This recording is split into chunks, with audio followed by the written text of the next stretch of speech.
Shalom, saudara yang saya kasihi dalam Tuhan Yesus Kristus. Senantiasa kita bersama untuk membaca dan merenungkan firman Tuhan.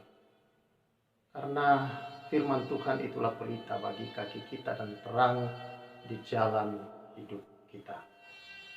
Kalau kita tidak ingin terantuk, tersandung, jatuh, gagal, yang terpuruk, tidak tahu arah hidup, dan berputar-putar di hidup saudara, maka firman Allah itulah yang menjadi penuntun, yang membimbing kita, menerangi langkah-langkah hidup kita. Karena itu jangan lupa untuk terus membaca firman Tuhan, saudara-saudara, dari kitab Kejadian sampai kitab Wahyu. Dengan demikian kita mengerti akan rencana Allah, maksud tujuan Allah atas bumi ini, atas manusia khususnya saudara, dan atas pribadi saudara, pekerjaanmu, rumah tanggamu, dan perjalanan hidupmu. Nah, kita akan membaca bersama-sama dan merenungkan bagian firman Tuhan. Namun sebelumnya jangan lupa bagi saudara yang belum subscribe, di-subscribe dulu supaya saudara terus bisa mengikuti akan khotbah-khotbah atau perenungan firman Allah ini bersama saya. Dan jangan lupa juga pencet loncengnya supaya saudara mendapatkan notifikasinya senantiasa, dan berbagi saudara-saudara, ya, berbagi, share supaya kepada keluarga, teman, sahabat, dan kenalan-kenalan, berbagi. Dan jangan lupa like dan beri komen di sana, ya, supaya banyak orang diberkati. Karena untuk itulah kita hadir, dipanggil, dipilih oleh Tuhan, diberkati oleh Tuhan adalah supaya kita menjadi berkat bagi sesama. Nah, Hakim-Hakim pasal yang ke-15. Kita sudah berada pada Hakim-Hakim pasal yang ke-15. Di sini kita akan membaca dan melihat bersama-sama bagaimana pemakaian Tuhan yang terus dahsyat dan luar biasa atas diri Simson sebagai nasir Allah, sebagai hakim atau penyelamat bagi bangsa Israel. Nah, sebelum kita merenungkannya, kita minta pertolongan Tuhan, membuka hati. Roh Kudus adalah penolong kami yang memberikan hikmat dan wahyu mengenal Tuhan dengan baik dan benar melalui firman-Mu ini. Demi nama Tuhan Yesus. Amin. Saudara-saudara yang saya kasihi di dalam Tuhan Yesus Kristus, rupanya bangsa Israel berada di bawah penindasan bangsa Filistin. Dan seperti yang kita sudah lihat pada pasal yang lalu, saudara-saudara, pasal 14, kita menyingkap bahwa rupanya saudara, Simson juga ini adalah bayang-bayang daripada Kristus yang akan datang ke dalam dunia ini, saudara. Ya, kita tahu bahwa perjanjian lama itu adalah bayang-bayang seperti saya jelaskan kemarin. Yang ini tangan saya, di belakang tangan saya ada bayangannya. Nah, bayangan itu saudara bukanlah tangan saya yang sesungguhnya. Tangan saya yang sesungguhnya ya ini yang terlihat di depan ini. Nah, saudara yang saya kasihi, bayang-bayang di belakang itulah perjanjian lama, dan tangan inilah adalah tangan yang sesungguhnya, inilah perjanjian baru. Nah, saudara, untuk kita dapat mengerti bayang-bayang siapa yang ada di belakang, maka kita perlu membaca dulu, saudara, atau mengenal di dalam wujud yang sesungguhnya, yaitu perjanjian baru. Untuk kita mengerti, saudara-saudara, tentang apa yang ada di perjanjian lama, maka itu disingkap di perjanjian baru. Ketika kita membaca perjanjian baru, saudara-saudara, maka kita mengenal isi yang dimaksud di perjanjian lama. Ada banyak orang yang berusaha menyingkap kebenaran firman Allah secara ayat-ayat terpisah, saudara. Padahal Alkitab tidak berdiri sendiri. Satu dengan yang lain memiliki ikatan yang sangat erat, tidak bisa dipisahkan. Dari perjanjian lama dan baru, itu memiliki ikatan yang sangat-sangat erat yang tidak bisa dipisahkan. Bahwa saudara-saudara, apa yang diwujudkan di dalam perjanjian baru itu sudah sebelumnya ada bayang-bayangnya terlihat di perjanjian yang lama. Salah satu yang kita sudah bahas bersama dalam pasal 14 adalah Simson. Nah, kelanjutan dari Simson ini saudara ada di dalam pasal 15. Kita melihat kepahlawanan Simson di sini saudara-saudara. Bagaimana ketika dia kembali ke rumah istri di mana dia sempat meninggalkan rumah itu saudara, karena peristiwa yang kita baca dalam pasal yang ke-14. Dia kembali ke sana, tetapi ternyata saudara-saudara, mertuanya berkata bahwa istrinya itu sudah diberikan kepada orang lain, karena mertuanya berpikir dia sudah membenci istrinya itu. Membuat saudara Simson marah, dan akhirnya dia mengumpulkan dengan kuasa roh Tuhan menguasai dia saudara, mengumpulkan serigala-serigala 300 ekor dan mengikat ekor antara satu dengan yang lain. Dua ekor dia ikat, dia taruh obor, dia lepas ke tengah ladang orang-orang Filistin, yang masa itu adalah masa penuaian saudara, sehingga tidak ada yang bisa dituai, habis terbakar. Lalu orang Filistin marah membakar rumah daripada istri dan keluarga Simson, mertuanya, dan mereka mati. Simson membalas, meremukkan tulang-tulang mereka yang membakar itu. Kemudian dia masuk ke sebuah gua dan beristirahat di situ saudara. Tetapi datanglah bangsa Filistin mengepung orang-orang Israel. Lalu kemudian suku Yehuda datang kepada orang Filistin berkata, "Mengapa kamu datang memerangi kami?" Lalu mereka berkata, "Tidak, bukan kami mau memerangi kamu, tapi kami ingin menangkap Simson itu." Ya. Nah, saudara yang saya kasihi di dalam Tuhan Yesus Kristus. Nah, ayat yang ke-12 berkata, kata mereka kepadanya, "Kami datang ke sini mengikat dan menyerahkan engkau ke dalam tangan orang Filistin." Ya. Maaf saudara-saudara. Ayat 10, berkatalah orang-orang Yehuda, "Mengapa kamu datang menyerang kami?" Lalu jawab mereka, "Kami maju untuk mengikat Simson dan memperlakukan dia seperti dia memperlakukan kami." Kemudian turunlah 3.000 orang dari suku Yehuda ke gua di gunung batu Etam dan berkata kepada Simson, "Tidakkah kau ketahui bahwa orang Filistin berkuasa atas kita? Apakah juga yang telah kau perbuat terhadap kami?" Tetapi jawabnya kepada mereka, "Seperti mereka memperlakukan aku, demikianlah aku memperlakukan mereka." Kata mereka kepadanya, "Kami datang ke sini untuk mengikat dan menyerahkan engkau ke dalam tangan orang Filistin." Tapi jawab Simson kepada mereka, "Bersumpahlah kepadaku bahwa kamu sendiri tidak akan menyerang aku." Lalu kata mereka kepadanya, "Tidak, kami hanya mau mengikat engkau dan menyerahkan engkau ke dalam tangan mereka, tetapi membunuh engkau kami tidak mau." Maka mereka mengikat dia dengan 2 tali baru dan membawa dia dari bukit batu itu. Setelah ia sampai ke Lehi dan orang-orang Filistin mendatangi dia dengan bersorak-sorak, maka berkuasalah roh Tuhan atas dia, dan tali-tali pada tangannya menjadi seperti batang rami yang telah habis dimakan api, dan segala pengikatnya hancur tanggal dari tangannya. Kemudian ia menemui sebuah tulang rahang keledai yang masih baru, dipungutnya dan dipukulnya mati 1.000 orang dengan tulang itu. Saudara yang saya kasihi di dalam Tuhan Yesus Kristus, bangsa Israel dikepung, lalu datang bangsa Filistin untuk mengepung tempat di mana Simson ada, dan bangsa Israel dari suku Yehuda datang menemui, "Mengapa kalian menyerang?" Lalu mereka berkata, kami bukan mau menyerang kamu, tapi ingin menangkap Simson." Lalu dikerahkan 3.000 orang untuk datang kepada Simson. Saudara, kalau kita baca yang dihadapi Simson kemudian dibunuh adalah 1.000. Sementara orang Israel suku Yehuda saja itu ada 3.000. Sebenarnya 3.000 lawan 1.000 apalah artinya. Tetapi di sini karena mereka dalam keadaan yang terjajah, saudara, mereka ditaklukkan, mereka tidak bisa berbuat apa-apa. 3.000 orang ini menemui Simson. Lalu kemudian berkata bahwa, "Apakah kau tidak tahu apa yang kau timbulkan terhadap kami? Kami datang kemari untuk mengikat engkau, bukan untuk membunuhmu, tapi mengikatmu dan menyerahkan kau kepada bangsa Filistin." Saudara-saudara yang saya kasihi. Lalu kemudian mereka mengikat dan menyerahkannya. Nah, saudara yang saya kasih, mereka mengikat dan menyerahkan kepada orang Filistin. Memang di dalam gambaran ini saudara-saudara kita bisa melihat bagaimana saudara-saudara bangsa Israel ini tidak berdaya sama sekali di bawah kuasa Filistin, saudara-saudara. Nah, Satu-satunya jalan agar mereka terbebas, tidak diganggu oleh bangsa Filistin adalah dengan menyerahkan Simson.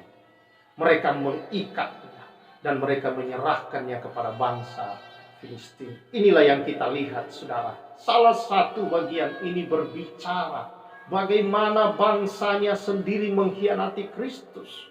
Bagaimana seorang muridnya mengkhianati dia, menjualnya. Lalu kemudian bangsa itu sendiri, saudara, yang kemudian menghakimi dia, mengikat dia, menghukum dia, saudara-saudara. Lalu kemudian bangsa Filistin berpikir mereka sudah menang. Lalu apa yang terjadi, saudara? Di sini kita membaca bahwa Simson kemudian roh Tuhan bekerja di dalam dia. Seperti rami, saudara-saudara, jerami, ya, batang-batang padi yang sudah dipotong padinya itu lalu kemudian menjadi kering, saudara, jerami. Begitu gampangnya, sedikit saja bergerak sudah putus. Tali yang masih baru itu, saudara, diikatkan padanya. Dan tentu saya yakin bahwa bangsa Israel mengikat dia dengan tali yang sangat kuat karena mereka tahu siapa Simson. Tetapi itu seperti jerami yang putus begitu saja, saudara. Dan dia menghabisi orang-orang Filistin itu dengan rahang keledai. Saudara yang saya kasihi, ada gambaran yang jelas, ada gambaran di dalam bahwa menggambarkan di sini bagaimana, saudara-saudara, kemenangan atas Filistin tidak ditentukan oleh banyaknya tentara, 3.000 tentara atau seluruh bangsa Israel melawan Filistin. Tidak. Tetapi hanya dengan mengorbankan satu orang. Itulah Simson. Mereka sendiri yang mengikatnya. Mereka berkata, kami tidak membunuh. Tapi dengan mengikat dan menyerahkannya, saudara-saudara, artinya bahwa mereka meminjam tangan orang Filistin untuk membunuh dia. Sebenarnya bangsa itu sendirilah yang membunuh Simson itu sendiri. Kita melihat di sini bayangan itu, saudara, bahwa pahlawan mereka, yaitu Yesus Kristus itu, mereka sendiri, saudara, yang membunuh. Mereka sendiri yang menyerahkannya ke dalam tangan orang Filistin atau bangsa Romawi yang menjajah pada waktu itu, menjualnya, saudara. Lalu kemudian dihukum gantung, mati, dikubur. Itulah gambar diikat, saudara-saudara. Tapi ketika iblis berpikir bahwa dia sudah menang, dia sudah mengalahkan Yesus, mereka bersorak. Mereka pikir dengan membunuh Yesus, dengan menguburkan, menggantung Yesus di kayu salib, maka iblis berpikir mereka menang. Tapi justru ketika mereka bersorak kemenangan, kekalahan terjadi pada mereka. Kristus bangkit, membuka ikatan itu, membuka liang kubur itu, saudara, membuka semua kain yang mengikat tubuhnya itu, dan keluar dari dalam kubur kemenangan itu. Di saat itulah, saudara-saudara, seluruh musuh-musuh yang ada, yang telah berpikir dia menang, dihancurkan dan dikalahkan. Puji Tuhan. Itulah yang dilakukan oleh Yesus. Iblis berpikir ketika dia digantung di kayu salib, ketika dia disiksa, dihina, ketika dia diikat, mati, saudara-saudara, maka bersoraklah iblis berpikir menang. Tetapi Yesus membuka belenggu itu. Yesus membuka belenggu maut itu, mengalahkannya, saudara, dan dia bangkit. Karena apa? Karena Roh Allah yang bekerja di dalam dia membangkitkan dari antara orang mati. Roma pasal yang ke-8 dengan jelas berkata kepada kita, saudara-saudara, demikianlah sekarang tidak ada penghukuman bagi mereka yang ada dalam Kristus. Roh yang memberi hidup telah memerdekakan kamu dalam Kristus dari hukum dosa dan hukum maut. Roh Allah turun atas Simson.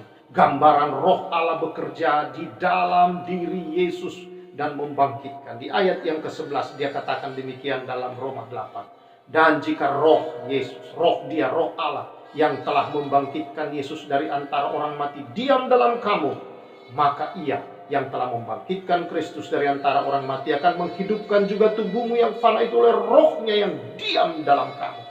roh yang membangkitkan Kristus dari antara orang mati, roh yang menguasai Simson, saudara-saudara, dan roh itu juga, saudara-saudara, yang membuat tali belenggu itu putus begitu saja, dan kemudian dia mengalahkan, menghancurkan semua musuh yang ada di depannya, yaitu bangsa Filistin. Tidak, saudara-saudara, bukan dengan banyaknya korban-korban perbuatan yang kita berikan, bukan dengan berbagai macam korban yang kita beri, maka kita mengalami keselamatan. Tidak perlu seperti Simson, saudara-saudara. Gambaran di sana tidak dibutuhkan tentara yang banyak, tidak dibutuhkan pasukan dan persenjataan yang hebat untuk melawan bangsa Filistin, yang adalah gambaran daripada kuasa dosa. Ya, saudara-saudara, yang menjajah manusia. Tidak dibutuhkan banyak korban seperti yang ada di dalam perjanjian lama. Korban setiap hari, ada korban bakaran, korban penghapus dosa, korban penebus, korban sajian. Korban-korban itu adalah gambaran, bayang-bayang sebenarnya daripada satu korban yang sesungguhnya. Tidak perlukan lagi korban, cukup satu saja. Itulah Yesus Kristus. Dengan mengorbankan Kristus, Allah mengorbankan Kristus di atas kayu salib, mempersembahkan dia sebagai korban penebus dosa, maka semua dosa dan turunannya selesai, hancur. Puji Tuhan, saudara-saudara. Inilah yang terjadi. Inilah yang memberkati hidup kita, bahwa keselamatan tidak ada di dalam siapapun kecuali dalam Yesus Kristus. Bahwa tidak ada nama lain yang diberikan kepada manusia di bawah kolong langit olehnya kita selamat selain di dalam Yesus Kristus Tuhan. Yesus, Yosua adalah penyelamat, saudara-saudara. Nah, itulah sebabnya di sini kita bisa mengungkap banyak hal dalam kitab Hakim-Hakim ini, saudara-saudara. Hakim-Hakim seperti artinya hakim adalah penyelamat. Nah, di sini kita telah membaca. Jadi tidak dibutuhkan lagi korban pada hari-hari ini. Yesus sudah korban itu cukup satu kali untuk selama-lamanya. Dia datang kedua kali nanti, saudara. Ke dalam dunia ini Yesus datang kembali bukan lagi sebagai korban penghapus dosa, tetapi dia datang adalah sebagai hakim yang akan mengadili dunia ini. Yang percaya dan mengikut dia, maka dia masuk hidup bersama-sama dengan Allah dalam kekekalan di surga. Tetapi yang tidak percaya akan mengalami nasib bersama-sama dengan si jahat di dalam neraka. Jadi saudara, neraka itu sebenarnya adalah untuk penghukuman bagi iblis. Tapi pengikut-pengikutnya di dunia ini akan berada bersama dia di sana kalau tidak percaya kepada Yesus yang adalah juru selamat. Ada banyak guru selamat, saudara. Artinya yang mengajar-ngajarkan tentang ini loh jalan keselamatan. Bagaimana kalau mau selamat? Tetapi tidak demikian dengan Yesus. Yesus adalah juru selamat. Juru selamat artinya yang langsung melakukan penyelamatan, bukan mengajar teori, tetapi dia memberikan pertolongan yang sesungguhnya itu. Dia berkata, akulah jalan dan kebenaran dan hidup. Tidak ada seorang pun yang akan sampai kepada Bapa di surga kecuali melalui Yesus Tuhan. Hanya lewat Yesus Kristus Tuhanlah keselamatan. Di dalam dialah, melalui dialah kita didamaikan dengan Allah. Kita dihubungkan kembali dengan Allah. Bukan hanya dihubungkan, diangkatnya menjadi anak-anaknya, saudara. Agar kita punya kuasa dan kita menjadi ahli waris akan kerajaan itu. Puji Tuhan, inilah anugerah yang besar buat kita. Jadi saudara, dalam hidup ini saudara, kita bisa melihat dari sisi Simson. Sisi yang lain juga dari Simson, saudara cerita ini. Bahwa tidak dibutuhkan saudara-saudara banyak hal untuk kemenangan di hidup ini. Karena sesungguhnya kemenangan sudah diraih Yesus atas persoalan hidup, atas berbagai ujian, atas berbagai cobaan, atas berbagai hal, saudara. Di sini kita melihat segala hal, ya saudara-saudara, sudah dikalahkan oleh Kristus Yesus. Kemenangan itu sudah diraih oleh Yesus. Kemenangan itu sudah diberikan kepada kita, saudara-saudara, sehingga kita berjalan dalam hidup ini, jalan dalam kemenangan. Karena apa? Seperti kita baca di dalam Roma tadi, bahwa kuasa maut, hukum dosa tidak lagi berkuasa atas kita. Kita sudah merdeka, artinya tidak terikat, tidak terkungkung, tidak diperintah, tidak dibimbing, tidak dituntun, dan tidak berada di bawah kuasa dari maut dan dosa itu lagi. Oh puji Tuhan, inilah sesungguhnya kebahagiaan yang sejati. Inilah sesungguhnya saudara sukacita yang sejati. Inilah damai yang sesungguhnya saudara. Inilah kerajaan Allah yang telah datang ke dalam dunia. Karena kerajaan Allah bukan bicara masalah makanan, minuman, pakaian, dan semua yang dicari orang untuk bahagia dan sukacita di dunia. Tetapi saudara-saudara, kerajaan Allah itu adalah masalah kebenaran, yaitu Yesus Kristus.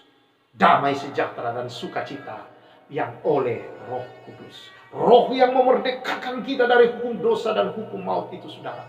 Itulah yang mendatangkan hidup yang sesungguhnya. Itulah yang membuat kita benar di hadapan Allah. Dan olehnya saudara-saudara, kita layak menjadi penghuni kerajaan surga. Kita layak menerima sukacita, damai sejahtera yang penuh, kebahagiaan yang penuh saudara-saudara. Oleh karena Roh Allah memerdekakan kita. Karena itu saudara-saudara, jangan keraskan hatimu, buka hatimu. Hanya di dalam Yesus Kristus Tuhan ada keselamatan itu sendiri. Tidak dibutuhkan banyak korban, cukup satu, yaitu anak Allah Yesus Kristus adalah domba Allah yang sesungguhnya dikorbankan itu saudara. Dan darahnya yang tidak bercacat, tidak bercela, karena dia Allah, tidak ada dosa, tidak mengenal dosa, tapi dibuat menjadi dosa supaya kita yang berdosa, yang seharusnya kita dihukum karena dosa, dosa kita ditimpakan kepadanya, sehingga hukuman Allah terhadap kita ditimpakan ke dalam diri Yesus, sehingga kita merdeka dari hukum dosa dan maut, dan kita boleh memperoleh anugerah warisan surga. Puji Tuhan, ini kemurahan Tuhan yang besar. Jangan disia-siakan. Engkau yang sudah menerima keselamatan ini juga, jangan sia-siakan hidupmu. Kita berbicara dari sisi pelayanan, daripada sisi kehidupan orang percaya tentang Simson. Jangan sia-siakan. Jangan saudara-saudara sia-siakan kemerdekaan yang diberikan itu untuk hidup dalam dosa. Nanti kita akan bahas dalam pasal berikutnya saudara. Dan kiranya kebenaran ini memberkati saudara-saudara semua. Hanya di dalam Kristuslah jalan keselamatan. Jauh sebelum semua orang memikirkan hal itu. Jauh sebelum orang memperdebatkannya hari ini. Jauh sebelum kitab-kitab yang lain saudara-saudara berbicara tentang jalan-jalan keselamatan. Allah telah merancangkannya untuk kita. Dan telah menetapkannya bahwa domba Allah itu sendirilah darahnya yang tercurah, yaitu Yesus Kristus, yang akan menyelamatkan dunia. Karena tanpa pencurahan darah tidak ada pengampunan dosa. Dan darah Kristus yang tidak bercacat, tidak bercela, itulah yang layak menghapus segala dosa manusia. Puji Tuhan. Buka hatimu, biarlah Kristus hadir di sana. Saudara yang hidup selama ini percaya kepada Yesus, jangan sia-siakan anugerah. Hidup sebagai orang benar, hidup sebagai orang yang sudah diberkati, sebagai anak-anak ilahi, anak-anak Allah yang memuliakan Bapaknya. Tuhan memberkati kita semua. Terima kasih Tuhan untuk hati yang terbuka. Biar Engkau hadir di sana menjadi Tuhan, sebagai Tuhan dan Juru Selamat. Mereka yang sudah percaya selama ini, biar hidup di dalam keselamatan dan kebenaran yang Tuhan karuniakan. Demi nama Yesus. Amin. Puji Tuhan saudara. Biarlah kebenaran ini memberkati kita terus. Dan saya, Pastor Samuel, menyampaikan salam restorasi.